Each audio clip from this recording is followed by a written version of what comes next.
ओम नमो भगवते वासुदेवाय। देखिए 13-14 मार्च 2025 की होली है।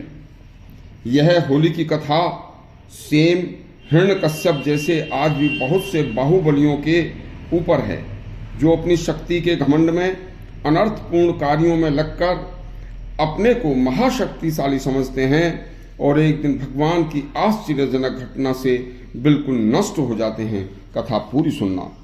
यह होली का त्यौहार सतयुग से सनातन धर्म मनाता आ रहा है, लेकिन हम केवल रंग गुलाल मौज मस्ती तक ही सीमित रह जाते हैं, जबकि यह त्यौहार प्रत्येक मनुष्य को सत्य पर अडिग रहकर लोभ व भय से प्रभावित न होकर हर परिस्थिति में अपना सच्चाई का रास्ता न छोड़ने का संदेश देता है। जो व्यक्ति संसार में जिस समाज में पैदा हुआ, उनके सामने कोई न कोई कठिनाई अवश्य आती है।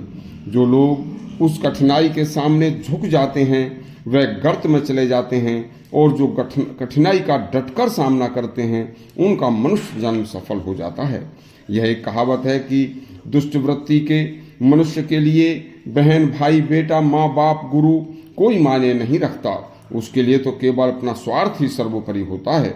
दैत्यराज हिरण्यकश्यप ने ब्रह्मा जी की भारी तपस्या करके उनसे एक ऐसा वर प्राप्त कर लिया था कि उसे न कोई दिन में मार सके, न रात में मार सके, न घर में मार सके, न घर के बाहर मार सके, न जमीन पर मार सके, न आकाश में मार सके, न शस्त्र से मार सके, न उसे कोई जीव जंतु पशु मार सके, न कोई रोग या अग्नि से मार सके, बस उसे कोई मृत्यु दिला ही न सके। तो इस वरदान को पाकर वह दुष्ट सारी प्रजा से अपने को भगवान कहलवाने लगा और बहुत ही नीच पूर्वक कार्य करने लगा।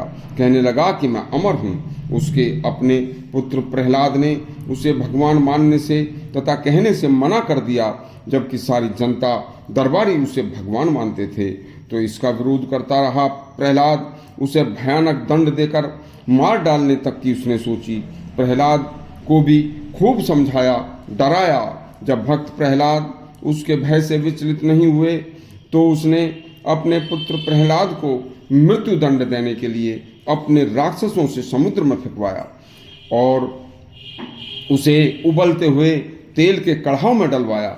लेकिन तेल के कढ़ाव में गिरते ही तेल की जगह कढ़ाई में हरे हरे और हर तरह के फूल भर गए थे। कर्तिया नाम की भयानक राक्षसी, जिसने गर्म तेल में इसको डाला था, तो इस आश्चर्य को देखकर डर गई थी। इसके अलावा उसकी बहन होलिका भी उससे डरती थी और अपने भाई राक्षस हिरण्यकश्यप की तरह तपस्या करके उसने भी एक ब्रह्मा जी से ऐसा साल दुपट्टा अंग वस्त्र मांग लिया था, जिसे वह ओढ़कर अग्नि में प्रवेश करके भी जल नहीं सकती थी। तब भी वह भी लेकिन मौत का डर उसे हिरण्यकश्यप से था। हिरण्यकश्यप के कहने पर प्रहलाद को वह गोदी में बिठाकर जलती हुई लकड़ी के ढेर में प्रवेश किया। लेकिन भगवान के अनन्य भक्त प्रहलाद को भगवान ने एक ऐसा हवा का झोंका तेज चलाया कि होलिका का दुपट्टा होलिका के सिर से उड़कर और प्रहलाद को ढक दिया। तो प्रहलाद बच गया और होलिका भस्म हो गई थी।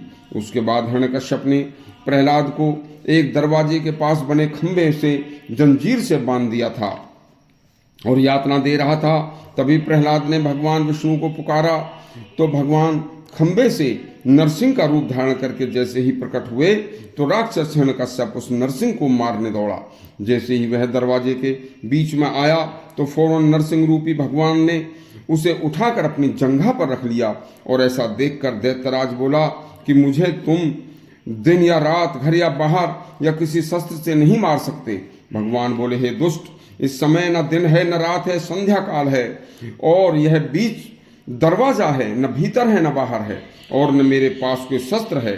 बस मैं न नर हूं न ही पशु हूं, मैं आधा पशु व आधा नर व आधा शेर हूं।